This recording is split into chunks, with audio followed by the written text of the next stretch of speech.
بسم اللہ الرحمن الرحیم۔ السلام علیکم۔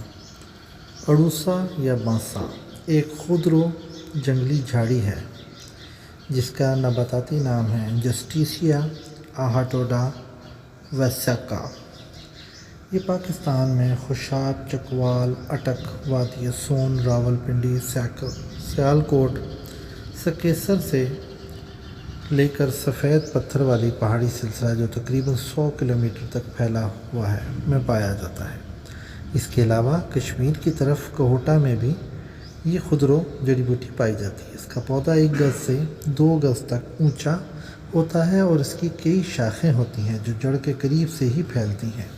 اس کا پتا آم کے پتے کے مشابہ ہوتا ہے لیکن نرم ہوتا ہے۔ جس جگہ پر پودا ہوتا ہے وہ تبدک یعنی کہ ٹی بی کی بیماری سے محفوظ ہو جاتا ہے وہ علاقہ۔ اس میں سے گزر کر جو پانی آتا ہے وہ جراثیم سے پاک ہو جاتا ہے۔ اس کے پتے پھوڑوں پھنسیوں پر باندھنے سے ان سے افاقہ ہوتا ہے۔ یہ تمام پہاڑ پر پھیل کر اسے سرسبز بنا دیتے ہیں۔ اس کو کوئی جانور نہیں کھاتا اور یہ سدا بہار پودا ہے۔ اڑوسا کو گجراتی میں آڈڑشو، ہندی میں بانسا، مراٹھی میں آڈلسا، گجراتی میں اڈورسا، پنجابی میں بسونٹا، بھنگڑ بنگالی میں پاکش، انگریزی میں وساکا اور لاطینی میں آہاٹوڈا واسیکا نیز کہتے ہیں۔ اس کے پتے نرم و نازک ہوتے ہیں اور اس میں سے مثل چائے کی بو آتی ہے۔ پھول نہایت خوبصورت گچھوں میں لگتے ہیں۔ اس کی 2 اقسام ہیں، خاردار جس کو پیا بانسا اور کٹسر یا کہتے ہیں، بغیر خاردار اس کو بانسا کہتے ہیں۔ کیمیائی تجزیہ ثابت ہوا ہے کہ اس میں ایک فراری تیل اور ایک الکلائڈ ویسیکین پایا جاتا ہے اور اول ذکر جزو کے سبب ہی اس کو مخرج بلغم تاثیر ہوتی ہے۔ اس کے علاوہ جواہر اوروسین، ڈھاڈوڈک ایسڈ، اڑوسا کا ایسڈ، ایمونیا، ایک قسم کی گوند، نمکیات اور ایک قسم کا شکر پائی جاتی ہے۔ رنگ پھول سفید، پتے سبز، ذائقہ جڑ، تخم، چھال اور پتے تلخ، پھول پھیکا لیکن اس کی جڑ کی ٹوٹی قدرے شیریں ہوتی ہے۔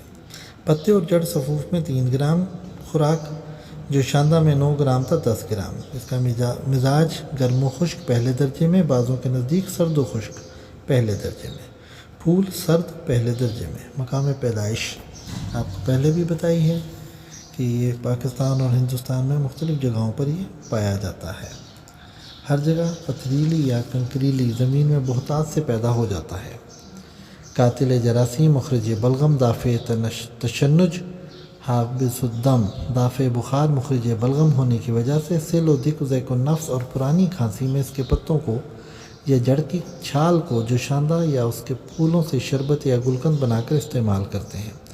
گلقند بنانے کی ترکیب یہ ہے کہ پھول بقدر ضرورت لے کر اس کے برابر کھانڈ ملا کر یعنی چینی ملا کر ہاتھوں سے خوب ملیں۔ اس کے بعد کسی مرتبان میں ڈال کر منہ بند کر کے 5 روز تک رکھ چھوڑیں۔ ملیریا بخار میں خصوصاً جبکہ بخار کے ہمراہ کھانسی ہو اس کی جڑ کو کالی مرچ وغیرہ کے ساتھ رگڑ کر دیتے ہیں۔ حابس خون ہونے کی وجہ سے اس کے تازہ پھلوں کا رس نکال کر شہد میں ملا کر نکسیر اور نفس الدم میں پلاتے ہیں۔ آیورویدک میں اس کا استعمال قدیم زمانہ سے چلا آتا ہے۔ شرگندر میں لکھا ہے کہ ہمیشہ ہرا بانسا ہی استعمال میں لانا چاہیے۔ بانسا جلا کر اس کی راکھ سے نمک حاصل کیا جاتا ہے۔ حکیم محمد اکبر ارزانی لکھتے ہیں کہ سمنہ عربی، گوند کا تیرا، رب السوس اور نمک بانسا ہم وزن لے کر قدرے شہد ملا کر بقدر نخود گولیاں بنا لیں۔ یہ گولی روزانہ کھلائیں۔ سل و دق اور دمہ کے لیے مفید ہے۔ شہد اور سیاہ مرچ اس کے مسلح ہیں۔ مرکبات میں شربت اعجاز۔ اس کے علاوہ اس کے پھولوں کی بنی گلقند پیٹ کے امراض میں بھی مفید ہے۔ اس کے پھول خوبصورت اور گچھوں میں لگتے ہیں جو کہ چورکا کا اہم جز ہے، قبض کشا ہے۔ اس کے پھولوں کا شہد سب سے اچھا مانا جاتا ہے۔ اس کی لکڑی کا کوئلہ بہت تیز خیال کیا جاتا ہے اور آتش بازی کے سامان کی تیاری میں استعمال ہوتا ہے۔ بعض جگہ پر کھیتوں کی باڑ کے لیے بھی اس کا استعمال کیا جاتا ہے۔ یہ ایک مکمل اور نفع دینے والی دوا ہے۔ طب یونانی آیورویدک کی مستند کتابوں میں اس کو کھانسی، نزلہ، زکام، دمہ، بخار، ذیابیطس، کوڑ، امراض سینہ و دل، طب بلغمی و صفراوی متلی، قے پیشاب کی جلن، دق کے لیے مفید قرار دیا گیا ہے۔ اس کے علاوہ مدر بول اور آواز کھولتا ہے۔ درد دانت یا ہلتے دانتوں میں اس کے پتوں کا صفوف ملنا مفید ہے۔ دمہ کے دورے میں اس کے خشک پتے چلم میں رکھ کر لینا دورہ کو فوراً بند کرتا ہے۔ بواسیر میں نہایت مفید ہے۔ درد چشم میں مفید ہے۔ بندش ایام کو کھولتا ہے۔ خارش یا دانت کی جگہ پر لیپ کرتے ہیں۔ جذام اور برس کے لیے بھی اس کا استعمال مفید ہے۔ اس کے مرکبات میں شربت بانسا، صفوف برگ بانسا، خمیرہ بانسا، عرق بانسا، چٹنی بانسا، گھرت بانسا، بانسا ارشٹ، معجون بانسا مشہور ہیں۔ اس کے ایکسٹریکٹ سے ہومیوپیتھک کی دوا بنائی جاتی ہے جس کو آہاٹوڈا وساکا کہتے ہیں، جو کہ سانس کے اور سینہ کے امراض کے لیے استعمال کی جاتی ہے اور دمہ کے لیے مفید ہے۔ اللہ حافظ۔